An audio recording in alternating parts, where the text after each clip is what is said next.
Hello and welcome back to They Don't Teach This in Law School. I'm your host, Charlie Mann of Law Firm Alchemy and Red Kraken Creative. And as you've probably seen in the episode title, we have not one, but two guests today. I think it's only our second time ever doing two guests, which means you know that the discussion is going to meander even more than usual in the best ways possible.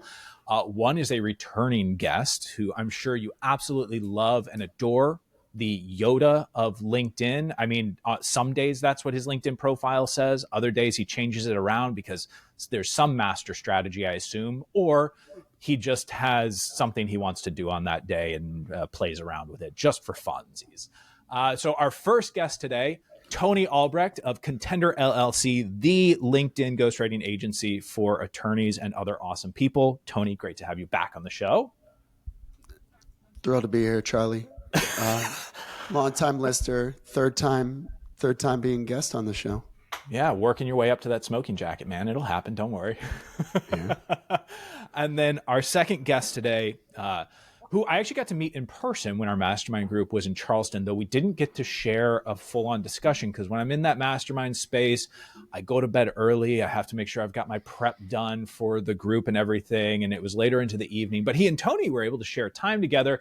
And fortunately, a podcast is as good an opportunity as any to have the conversation you wish that you had when you were in person. He is partner at CGH Injury Law and does coaching through his company Mindful Business. Travis Lee Howard. Travis, welcome to the show for the first time. Thanks, Charlie. Long time waiting for this convo, my friend. Yeah, you know, you did this clever little thing where you're like, hey, why don't you have Tony and I on the show? And it's like, hey, oh yeah, this would be fun. You know, we're all in have certain similarities at where we are in life, but traveled through very different journeys. And actually, that's kind of where I want to kick off. Travis, you were kind enough to do some prep for this show, something that few people ever do. And I don't ever request. I don't really do a lot of prep for the show because I bring on individuals. I'm like, seems like an interesting conversation. I know something about them. And Travis was kind enough to like get this show organized. So fantastic. That's surprising. Will you tell my wife?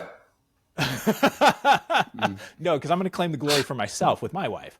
Sure. So yeah.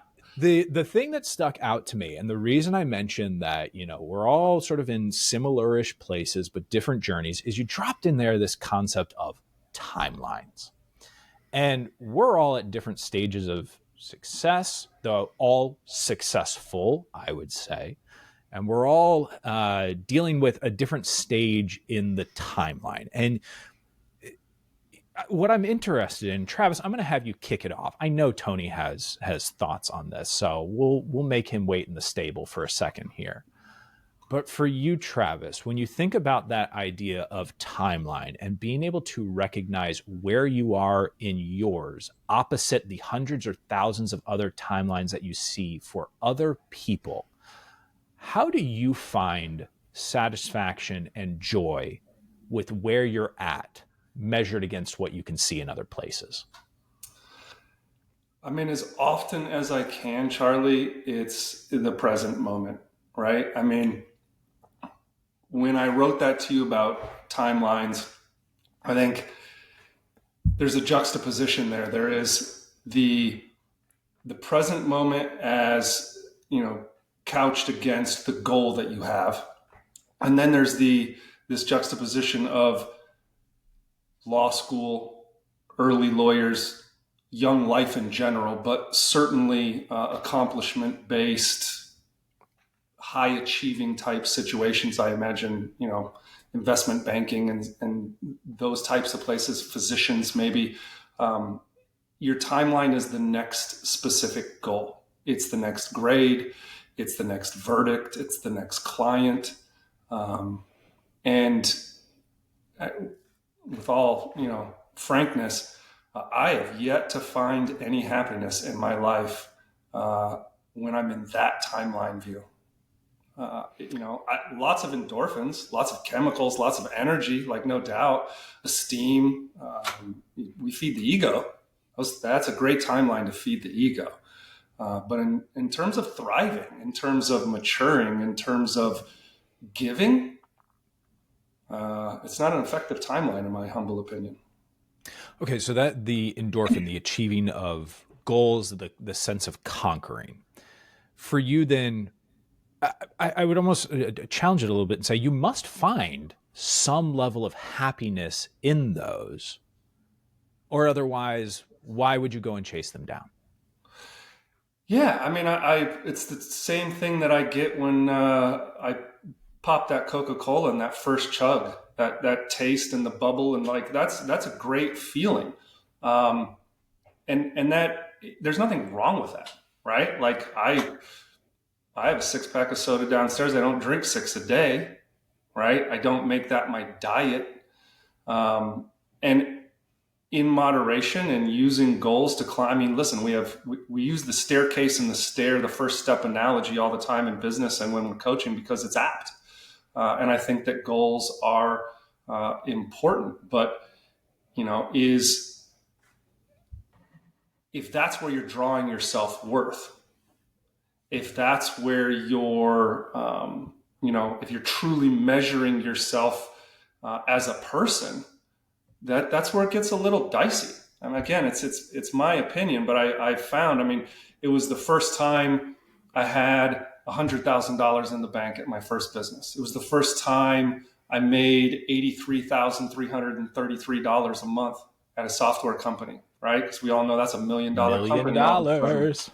And it's the first time I cashed, a six-figure check. And like those things, are those signals that I'm on a path to a goal because it feels harmonious? Is my timeline bigger than that? Is it just a ripple of several waves? Then maybe it's healthy, right? I'm not going to say it's not, but when I graduated law school and I chose to not take the partner track job, and I followed my wife from Boulder to Tucson to go be a co-CEO of a special needs speech pathology company. This was her parents' company. My salary was $36,000. I made $50,000 5 or 6 years before, and we're talking still in the beginning and mid 2000s here. I took a $20,000 pay cut from a job that I had 6 years prior to that. After just graduating law school, in the top, I was 15%. I'd made honors. I was, number 2 in corporations, number 2 in agency. Like I performed well in law school. I did the thing. And I mean, all I can say is the only thing that saved me at that time period was that I left the state where all the people that I perceived could judge me. Right. And I went and holed up in Tucson because this is who the hell, how can I tell someone now as you grow up and it becomes the story, like you did what? And special needs kids and, yes, awesome. But that was very hard. Like, I mean, that the number one in those 2 classes that I told you, he's on LinkedIn. You can go find him. His name is Mark Kurtenbach. I'll never forget anybody.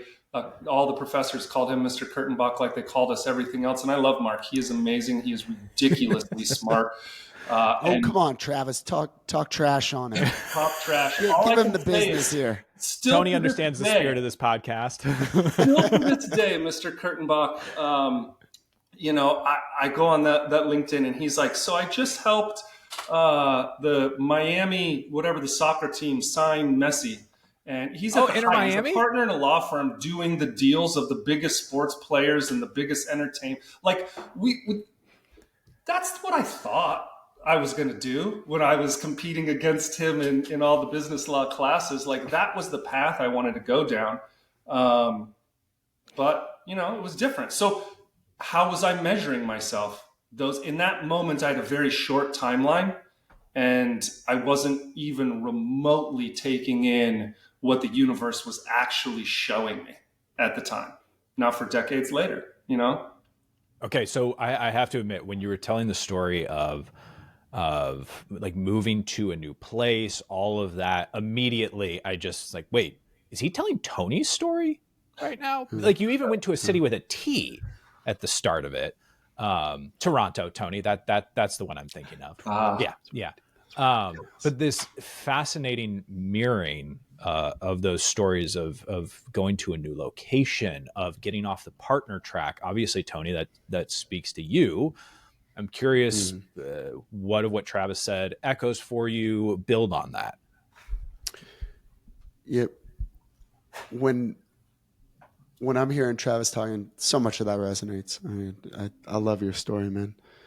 I actually go back farther to the first time I torched my legal career back in 2013, when I did the whole quit your job, sell all your stuff, and take a one-way ticket to Bangkok, Thailand. Another T there. But my sister Christy, who just celebrated a year full time with me here at Contender, she and I started a blog it's been awesome. We started a blog in 2015 that we called Off Scripting. So Travis, that thing you're describing as timelines, our language for it was the script. And it's like there's a script for success that we are handed about how you achieve success. And that I think in our household, happiness was associated with success. That it was almost like you chase, if you jump through the hoops to get the degrees and get the jobs and move up in that way, happiness will be a natural result of that. And the thing that we run into is just, for some of us, the way I describe it, for some of us, that works.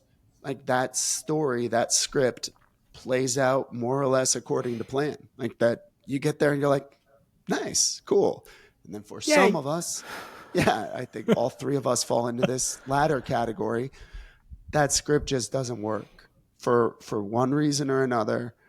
It just doesn't work. And what do you do with that to that point? Because then, as you're saying, Travis, like the way the timeline maps out and like where you would have been, like I was not on track to try to land Messi at Inter Miami, but I did run across a couple different points in my career where I felt like I could see the future 15 years down the line. I just didn't want it. Like it was just a future I was not interested in. And that almost sounds nihilistic when I say it like that. It wasn't something That's fine. It didn't depress me. I wasn't, I've never been prone to depression, but it was something where I was like, why would I do that? Like, why would I keep jumping through the hoops to achieve the different milestones along that timeline to live out this story for success that was written for somebody else? And so there have been these different times in my life where we've done what Christy and I came to call off scripting. It's like, if that story for success feels like it was written for somebody else, then there's just value in finding a way to pause, step out of that story, and start writing your own story. And so when Travis is talking about the detour to Tucson to take a crack at something totally different, I see that as a version of off scripting. Charley, I'd say you kind of going from the trajectory you were on out of undergrad when you were going to be, I see you as like an American Hugh Jackman is who you want to be. I can't sing or dance like that. Like, no. I, honestly, my hero as an actor was Oliver Platt. I don't know if you remember Oliver Platt. Of course, physically, the third Three Musketeer. Of course. Because he was just this wonderful like character actor. Although really the comp that I often drew for my ideal career was Bruce Campbell. Who's that? Yeah. Oh, I'm hurt personally. I'm sorry. Guys, well, like Oliver Platt, the bear is podcast awesome. over. Podcast over. Oliver Platt has been like on my radar for 35 years. The Evil Bear is Dead, awesome, Army of Darkness. You ever watch those movies? He's the director? No. That's Sam Raimi is the director. Bruce Campbell is the lead of those movies. Also, Burn Notice, the long-running show on USA Network. Yes. Now we're talking. Yeah. The joke with him was he was a supporting actor in a leading man's body, or a character actor in a leading man's body. And that was the career that I wanted. Okay. But yes, it ended up going off the rails. I Google Bruce Campbell. I didn't want to be who that. Well, now we certainly know how Charley sees himself in the mirror. I like that. At least absolutely. Back then, we yes. got that out of him. Look, I played in high school and college. I was regularly a romantic lead. But for those of you watching this on video, believe it or not, that actually was the case. Look, there were just a deficit of leading men in my high school and college. So someone had to be it, right? Gotcha. Someone had to handle that role. But yeah, it totally went off script for me because I didn't want to be a starving artist, quite frankly. Like that you talked, Tony, about looking 15 years ahead. And I was like, in 15 years, I'm waiting tables, and love people who wait tables. I tip a lot these days because I always wonder, was that person a theater major? Is that person a local actor trying to make ends meet when we're up here in Northern Virginia? But I looked ahead at that and said, that just feels so out of my control because it's up to all the casting directors, and you'd be shocked, or maybe you wouldn't be, how kind of political the theater world can be. It's really about, you kind of have to suffer. You kind of have to sell your soul in a degree and be someone that I was not. And I was uncomfortable with that. So I said, I guess I'm gonna have to figure out something else. So it's like almost every other industry. Yeah. Yeah. Well, that's interesting when you're saying that, Charley, that looking in the future and then choosing that other path. I go back to when I was 22 years old, coming out of undergrad. The way I describe it now, I never should have gone to law school in the first place because it was the worst version of myself who made the decision to go, and I chose to go for the wrong reasons. And the wrong reasons were I was scared. I was scared to write. I was scared to take a crack at it. And so as that, going back to the timeline idea, it was like I was looking at those benchmarks for success and respectability and like paying the bills. And it was like, do I want to go try to be a writer where I'm like pouring my heart on the page and can be rejected?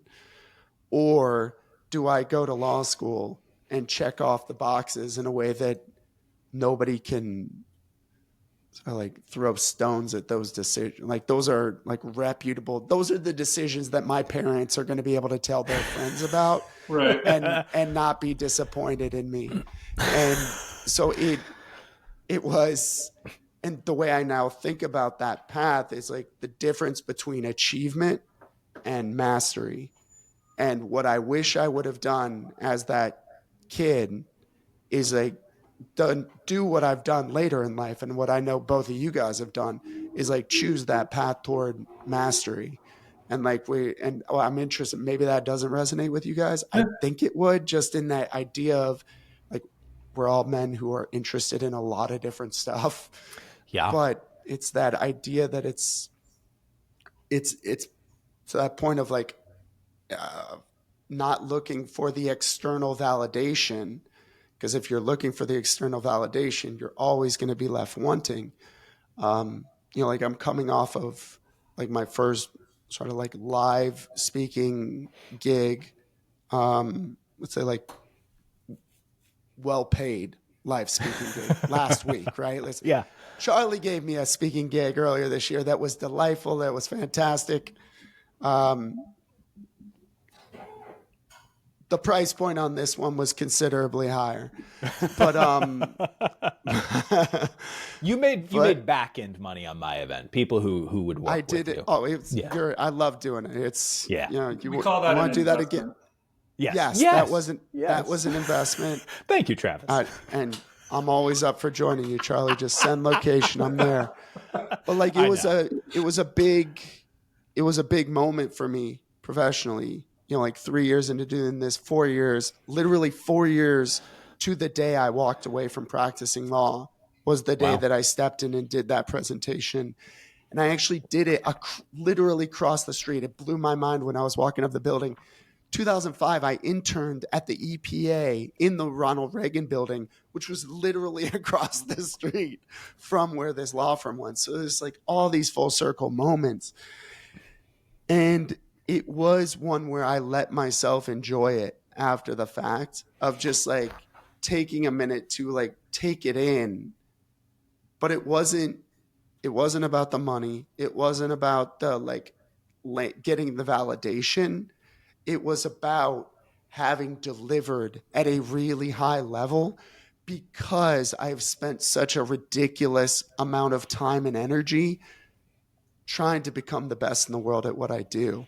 So it's like that commitment to the inputs that then on that, when I'm standing there like 2 hours after the fact in DC, just being like, oh, that's really wild. Like that. I would even push you, Tony, on that it's that. But through that process of, we can't change or chase rather the external validation. That's a preference, and preferences are the root of all suffering. And the more preferences you can identify in your life, and the more you can remove, the more happiness you will have, the more you will thrive. That's why everything starts with self. Every business problem is a self problem in a different costume, on and on and on. And this is what I coach all of the time.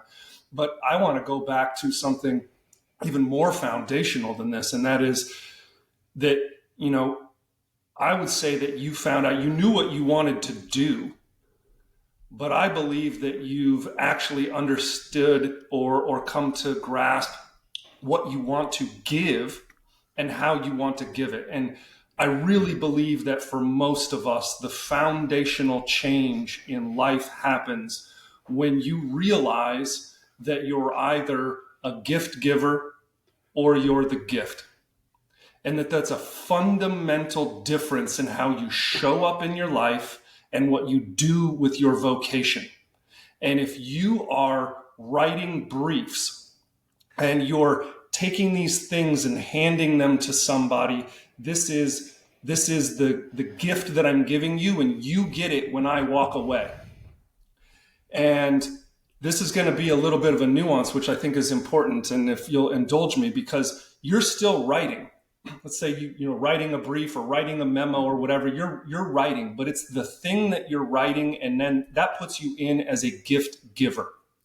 And I've spent enough time with you on the phone, I've spent enough time with you in person, I've spent enough time with you even in this, to know that that is not who you are. You are the gift. What you have to give shows up with you in the room when you arrive, and it leaves when you do. I've heard you on the Zoom with Kevin.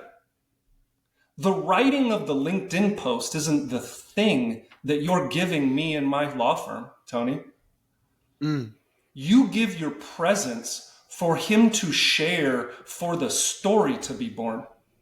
You give confidence, you give permission, you give space, you give gratitude, you provide safety.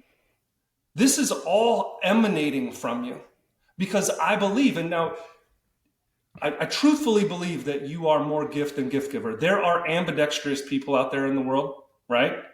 And you can be the gift and you can be a gift giver as well. But at the end of the day, your child's life is on the line, and you have one dart to throw at that dartboard. Do you throw it with both hands? Never. You pick one. Your best one, the one you believe in, the one that you know you are meant for, and that is how you deliver that dart, because all the marbles are on the table. And I just see that in you. It's what I see in Charley when he was on stage in Nashville, and like this is the gift. This is the gift. Can I double clear? Thank you for the kind. That's why I came here, just to have you guys shower me with kind words. I've been waiting for this. That's really gracious. Thank you. I've never heard that description of gift giver versus the gift. I like that a lot. Could you give me an example of people you would see? So I see that it's like a yin and yang sort of situation, right? Where we're both, or the way I'm hearing you talk about this, any of us can be either of those things at any given moment. Right. Can you give me examples of people who might be more the gift giver or like primarily? Well, so let's take a restaurant, right? The chef, you have two head chefs, versions of them. You have two restaurateurs. The gift giver is the one that is focused on that meal on that plate. Mm-hmm. The gift is the one that's focused on what it feels like to walk in that door and walk out of it. Those are two different type of restaurateurs, and you've been in both. And there are 4-star Michelin in both, right?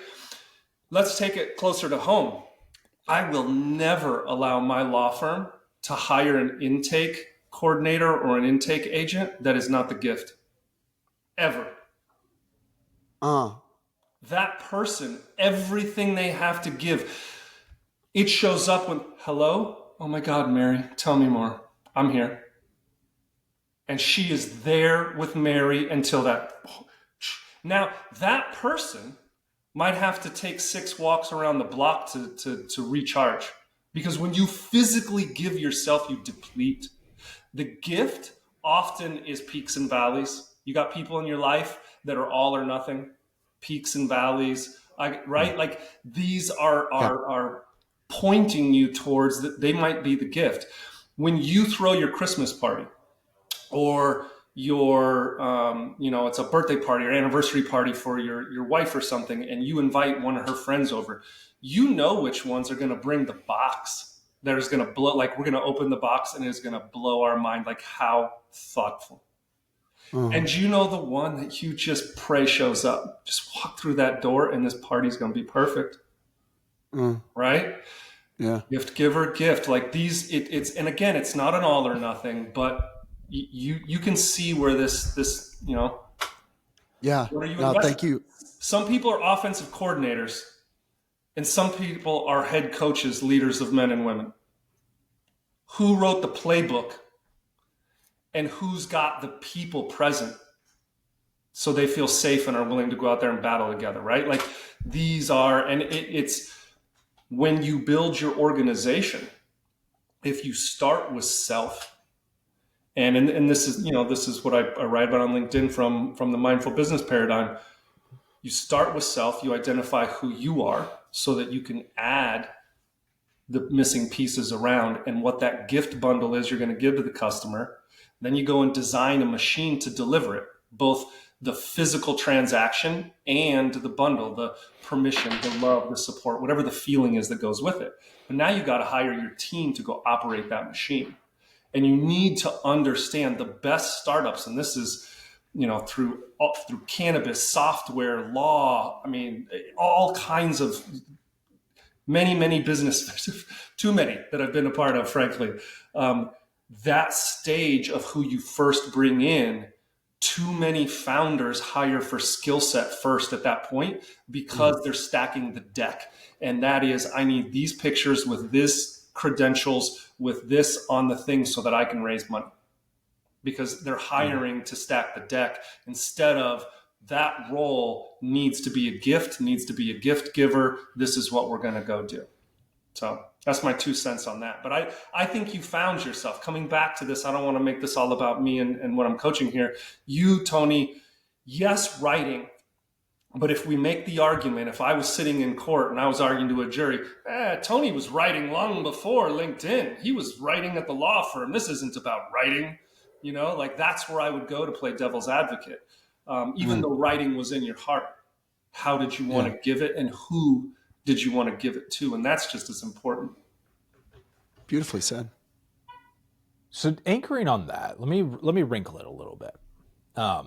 Because a lot of this right now has been wonderfully leveling up personal development, but I want to throw in the wrinkle of entrepreneurship here. Sure. Because I find that entrepreneurship is a tough intersection at times with being that self, that gift, that Tony, you mentioned being best in the world at what you do. Because entrepreneurship often asks, can you do that at greater scale then you alone can do it, right? And I think that's something all of us either are going through, have gone through, repeating that process right now. When you are the gift, or when you are the best at blank, the intersection of that ego that comes with it. And I think that the ego is inevitable as much as we want to achieve ego death or whatever it may be. We all like, to me, the ego is it's, you can operate with the idea of I have a massive ego and I have no ego at the same time. It just depends on hopefully the right version of me showing up at the right moment with it. Right. I love a good dichotomy personally. Love that word. So like Tony, as you're building the business and you start thinking about, I'm the best in the world at blank, which I would agree with. How are you thinking about, and Travis, I'm interested in your thoughts as well, because you've certainly gone through this of, okay, well, it can't be me showing up for every single client. I need to scale what I'm doing because I want my impact to be greater than who I am, because that is an increasingly selfless act rather than selfish. Yeah. Yeah. This collection of humans is interesting, where it's like we're different, we're slightly different ages. So like Travis is the eldest. Charley, you're the youngest of the three of us. Charley, you didn't actually practice law. I Correct. practiced law the longest of the three of us. And then when it comes to running businesses, I feel like I'm the relative neophyte out of the three of us. And particularly when we dig in on that question of like how you start to scale, where Charley, your example has been really, I mean, invaluable to me and how you've gone about it, where I am such a fan of how you go about things and how you've built your business, and now with what you're doing with Red Kraken, and now you're replicating kind of that fundamental structure and your approach. And I'll describe like figuring out a scalable model is easily the hardest thing I've ever done professionally. Like it has been excruciatingly difficult to let go. And just letting go of control, given those things you're talking about. And I use words like standards and wanting to be best in the world, and wanting to take care of the clients, like to your point, Travis, like about the gift versus the gift giver. Like one of our values on the wall is we do not sell posts. And that has been true from the beginning. It's like, I'm never going to go to a client and say, well, we made this stuff. I mean, yeah, it sucked, but we made it. Like that's just not, I'm never going to operate that way.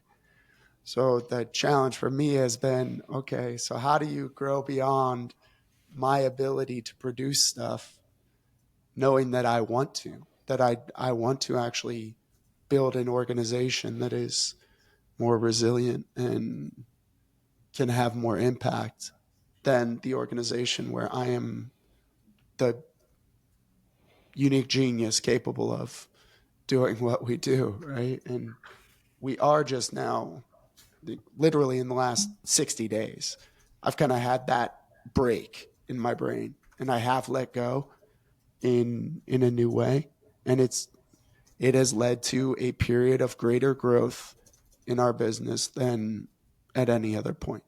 Like the last 2 months have been the greatest growth that we have had, and like that's obviously not a coincidence.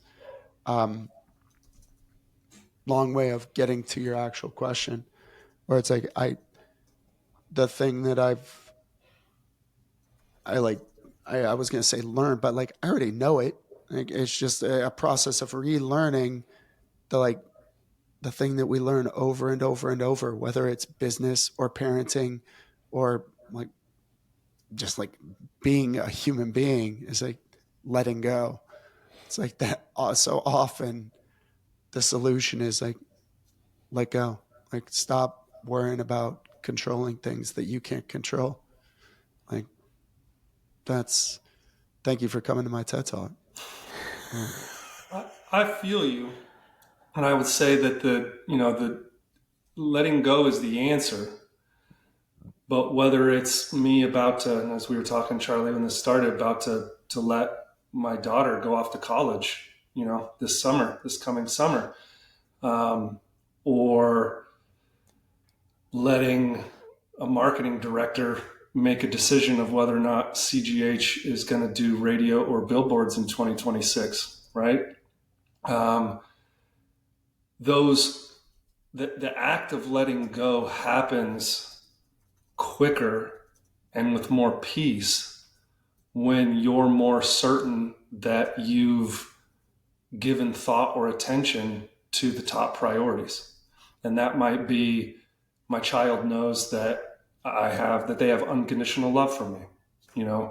My marketing director understands exactly who the collective self is, in this case of Kevin and Tim as the two partners.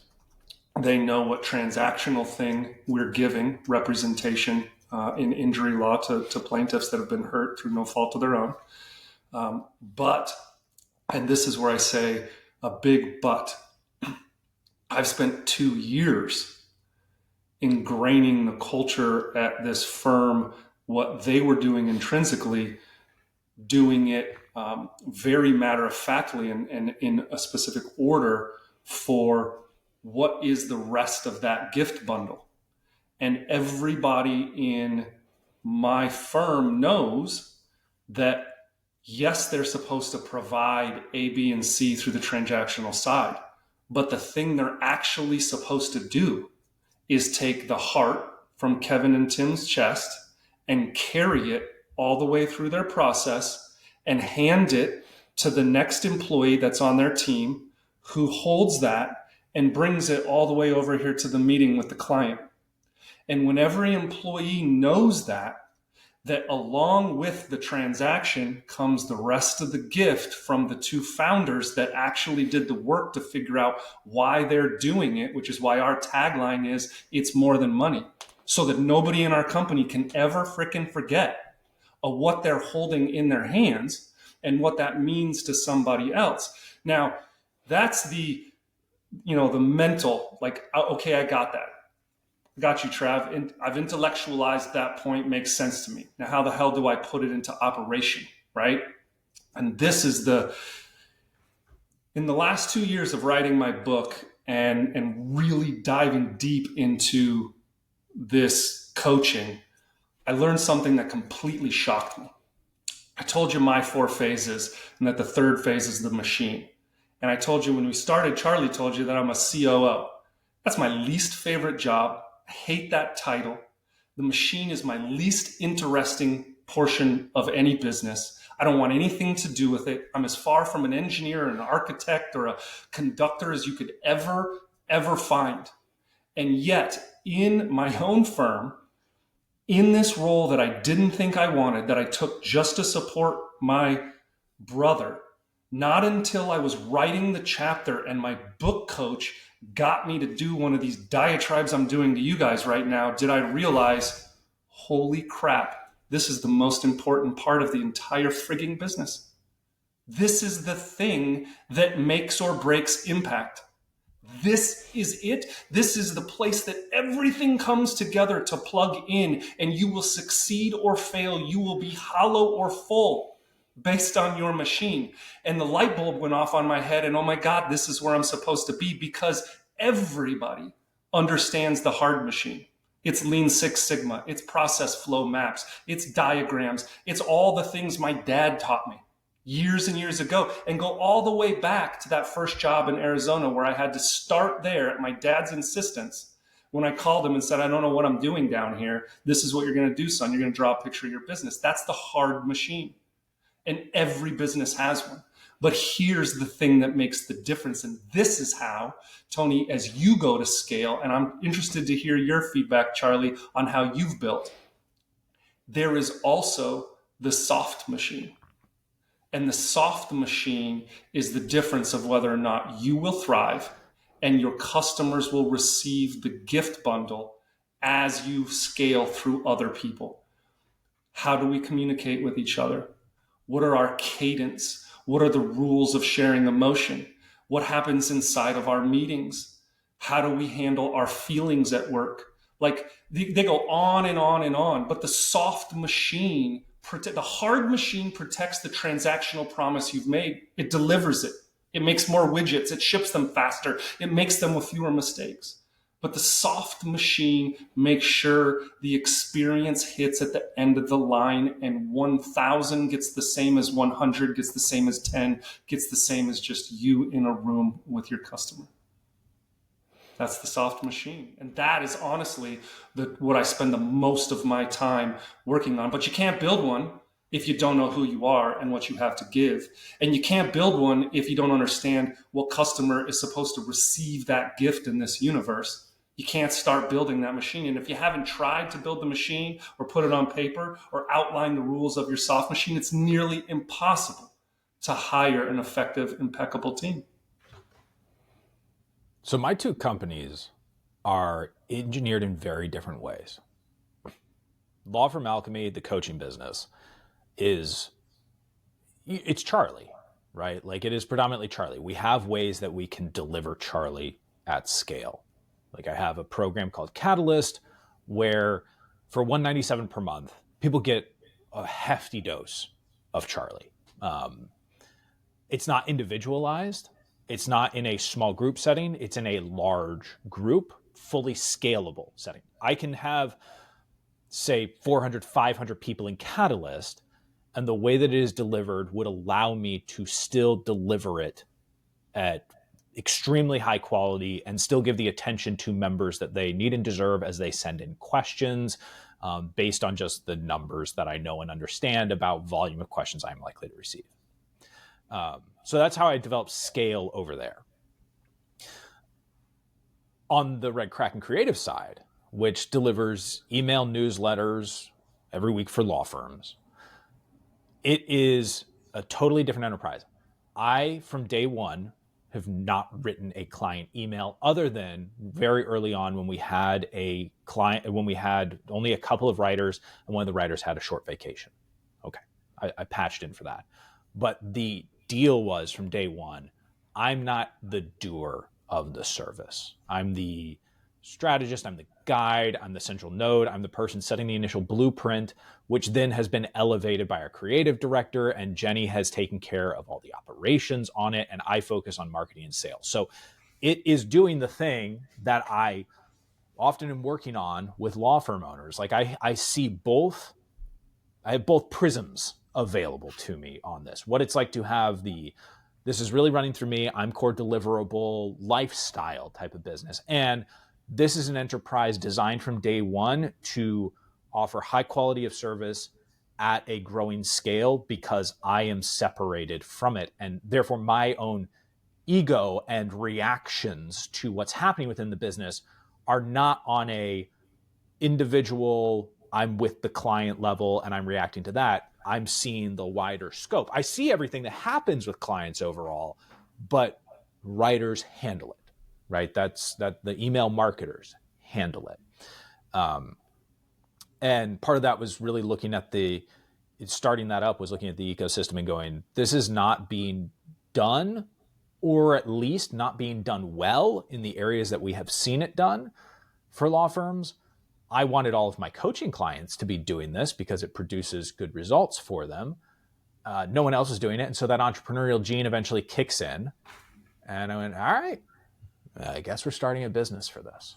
But it has to be simple. From day one, it has got to be simple to operate, simple to sell.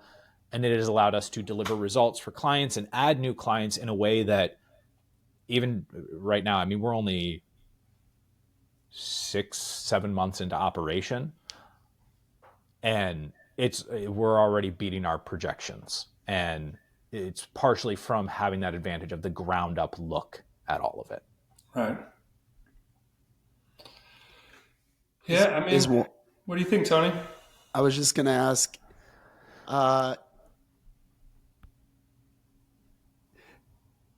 whether you have preferred one way or the other of like how, but that's not the right way to ask that question. But I think I get what you're getting at. Yeah, it's like, I possibly. mean, those are two very different ways to build a business, right? Yeah. Where one is like, oh, you're saying law firm alchemy is like me building Contender, right? Where it's just like, it is me, right? So it's like so much ego and identity wrapped up in it. And then Red Kraken, I mean, it's like you are an awesome email marketer.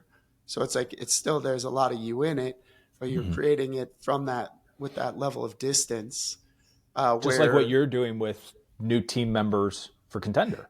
Well, yeah, but yeah. I mean, it's like, that's kind of where I've got to, but you have the nice thing where you were actually able to kind of create it. It's a separate business. Yeah. It's doing different stuff. You have largely a different team. I know you got some overlap with Jenny and your assistant. Just Jenny. But okay, right on. So yeah, I was like, I guess maybe the way to put it is like, has one of those been maybe more fun than the other, or like has one been less stressful than the other? Or is it basically like the same game, just in different? So overall, like it ends up being the same game. But starting Red Kraken, starting that, I had different resources and less pressure. Like Law Firm Alchemy, my family's fed, right? My family's fed. There's a lot of things I don't worry about. So Law Firm Alchemy or Red Kraken Creative, opening that up, there's a different type of leverage that I have going into it, which is the business is designed to be profitable. I do not see any reason to run a business and endure any of the stresses of it without there being money ultimately available to you. That being said, we can make fundamentally different choices with Red Kraken Creative that are slightly more aggressive in terms of how we invest into it than I would have made with Law Firm Alchemy. And that has some fun to it, admittedly. That has allowed us to do something like bring Jeff Ashworth on board as a full-on creative director, as opposed to just kind of inching along writer after writer. Filled a massive gap and allowed us to rapidly double our client base because he was on board or is on board. Law Firm Alchemy, though, there's an intimacy to the work that I do. Like coaching, the conversations that you have, it satiates a different side of me. It satiates the human connection side. Yes, it also satiates you can almost look at it as a balance. If it's a 100 of entrepreneurial and a 100 of human connection, I'm not saying those things have to be different. It's just how much is provided necessarily between the two. I would say each one is like a 70-30 split, with ultimately adding up to 100 overall for me. So I'm very satiated because of both of them.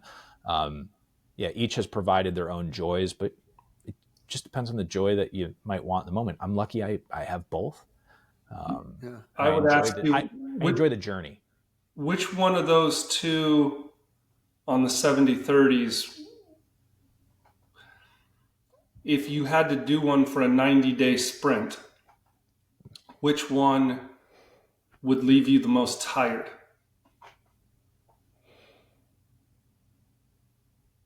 Your role in each one of them. I don't know, honestly. Because I look at it and say, I think I'd be equally tired. They both ask certain things of me. And I guess I look at energy output as either you are outputting the energy or you're not. And so over 90 days, I feel I'd output equal energy, whichever. I get the idea of what you're going at, but for me, the way that they're balanced and what I do in each of them, it carries relatively equal weight. So that's the question: is that you're in both of them, you're receiving replenishment from the universe in whatever manner you're doing it, that it's coming back in. Because I agree with you. Yes. The output comes out, you're receiving through both of them. And that is what I was trying to get at, because Tony, he's building two different businesses. And the reason he's able to scale both of them is because neither one leaves him depleted. Because whatever he's doing intrinsically or through a coach, or he sat down and, had GPT draft out the perfect business model for his personality, which I know didn't actually happen, Charlie. I'm just saying that. He ended up with two businesses where he's in flow in his roles. And that is very, very critical, because, honestly, 7 out of 10 clients that I work with over the last, this goes back to even being an attorney, like being a business attorney for small businesses is where I found that like, I went back to the age old, like 1700s counselor. Like counsel was what I like. Advice was one thing. Documents were another. Like counsel was what filled me up. Let me consider you as if I was you and let me put myself into that. Here we go. And I think, in this instance, that's interesting to me, Charlie, that I'm not surprised that if both of those are scaling and going well, that you're finding yourself, money isn't, most people were like, well, no, it's good because at the end of the month, I get this much money and then I can do whatever I really wanted to do with my money in my life. And you're like, this is, yeah, some people can pull it off for 6 months, some for 6 years, some for, 6 decades. But at the end of the day, it hits somewhere. Everyone pays. If I didn't have my team members, it's a whole other story, right? Like I know, Tony, for you, Christy coming on board has been an unlock as well. Travis, I'm sure in your businesses you look at, oh boy, this leveled up when I kind of got out of the way. I brought on the right people for all of it. So you look at it and say, yeah, and yes, the businesses provide replenishment, but at the same time, they always have things that exhaust us, right? There's always moments where we look at it and go, oh, this isn't ideally what the work that I would be doing today.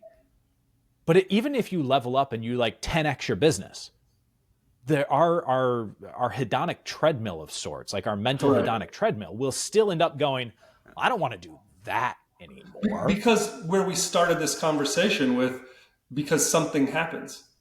Because the world doesn't stop, and every single day and every moment something will happen and you will receive some energy and you will have a preference and you will have a little suffering. And the bigger space you can put between that energy and your preference, your suffering goes down, right? And when you get amazing at it, you sit in the street and they call you a master, but I don't know anyone like that. I've never met anybody like that, but I've read books about people supposedly like that. And at the far end, when you identify as the thing that's happening, I've definitely been there. I've experienced that. I imagine both of you have as well. And that is, a lot of suffering, no matter how successful your business is or how much you love your job. I remember, Tony, when you recommended the book Comfort Crisis to me, before the big dumb run in Colorado. I say that very lovingly. Did you do the Leadville 100? No. Oh, okay. Not that dumb. Excuse me. No. This is one of the cross a lot of ground over 48 hours, which I reference all the time. Life-changing experience. Quick shout out to Unrationed. If anyone is not aware of what Tony and Josh and the other guys do through Unrationed, go take a look. I don't remember where I was going with that. All right. The suffering. Comfort crisis. Yeah. Suffering. Tony had recommended that book, Comfort Crisis, to me. I remember listening to it while I was doing the training runs leading up to that.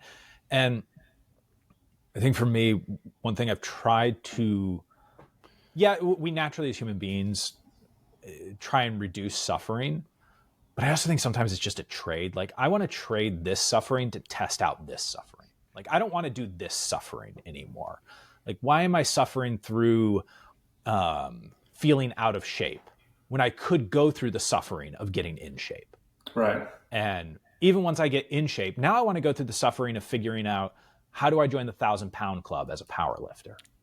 And then I want to go through the suffering of, well, why not go run a big dumb race? And then, okay, I've done that, but it was under conditions that I felt modestly palatable because I had a rest every 4 miles if I wanted to. Why don't I go and run a marathon where I have to keep going the whole time? Just trading out some of that suffering. And in entrepreneurship, it's like, oh, I want to trade out the suffering of going from one client to the next for the suffering of, how do I scale this? Either way, I will suffer.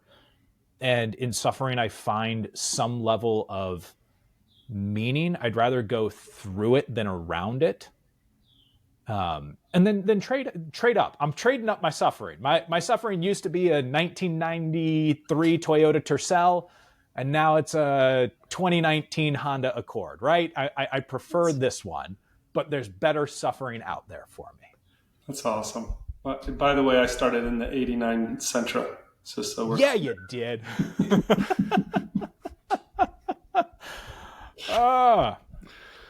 Woo! This has been it's been real, guys. Absolutely esoteric.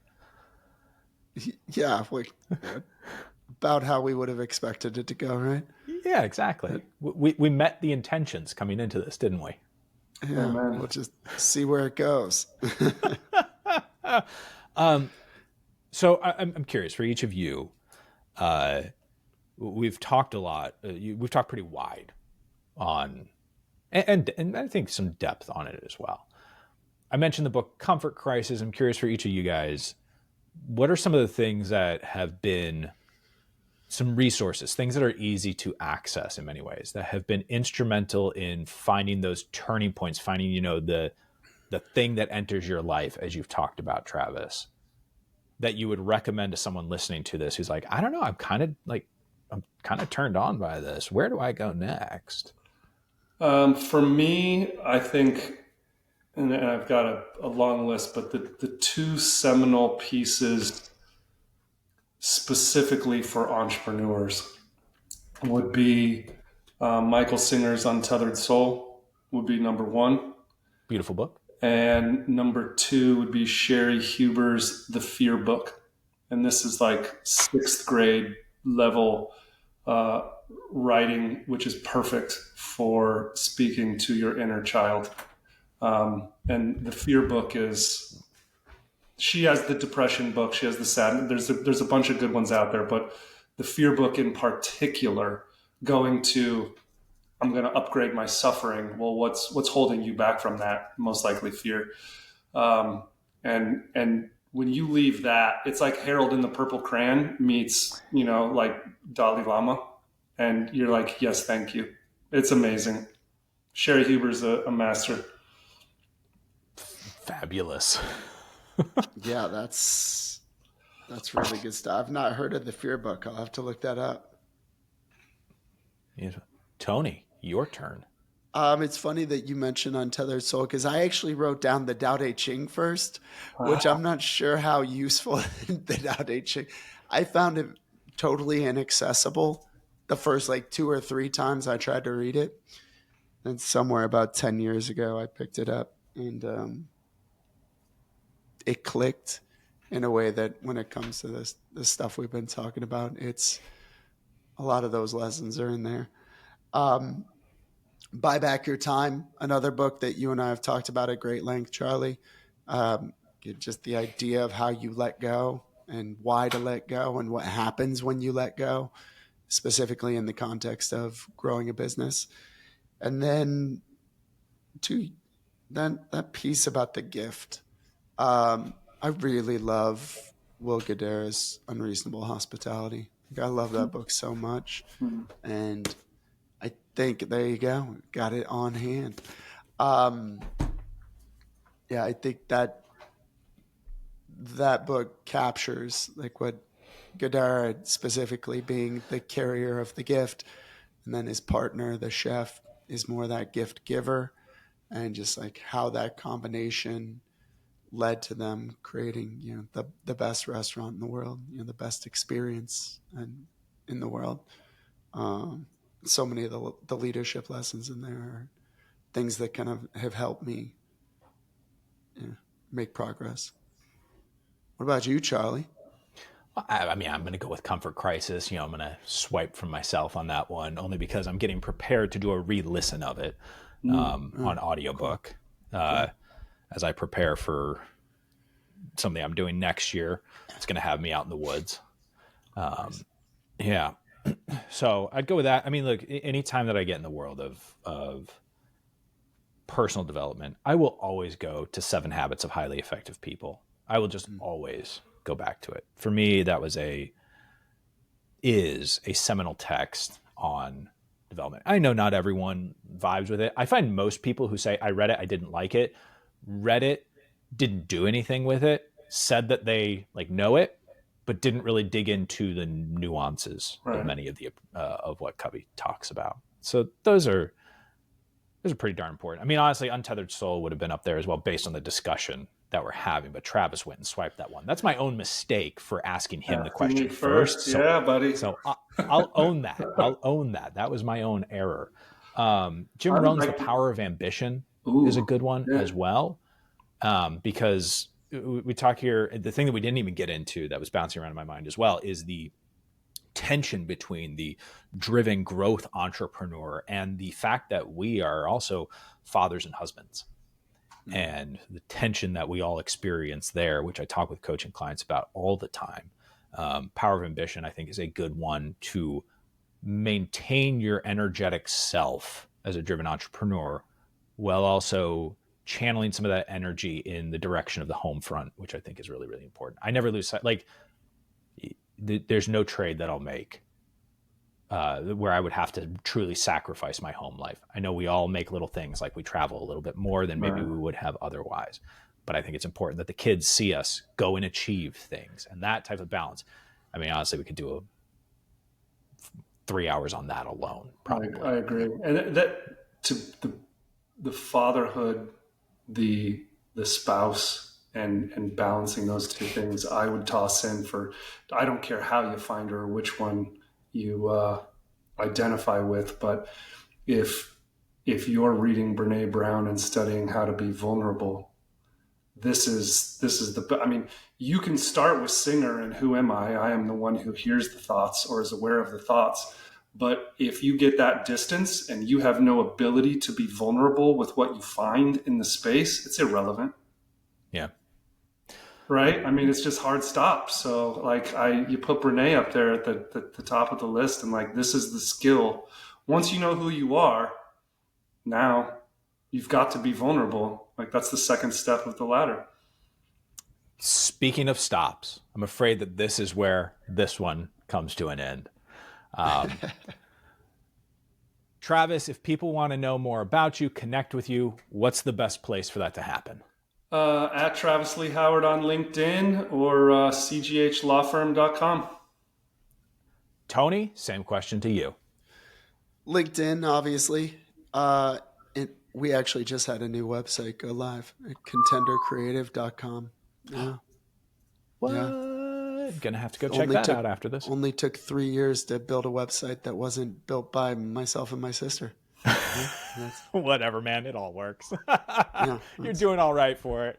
Yep. Gentlemen, thank you for the discussion today. Because of this little tease at the end of fatherhood, we may have to pick up on that and find a time for the three of us to reconvene in the not too distant future. That would be awesome. I would love that. Send location. Appreciate you guys. Thank you all for listening. Thank you for the energy. Thank you for the questions. Thank you for everything, to the audience, to you fellas. I appreciate it. And we'll see you all in the next episode of They Don't Teach This in Law School.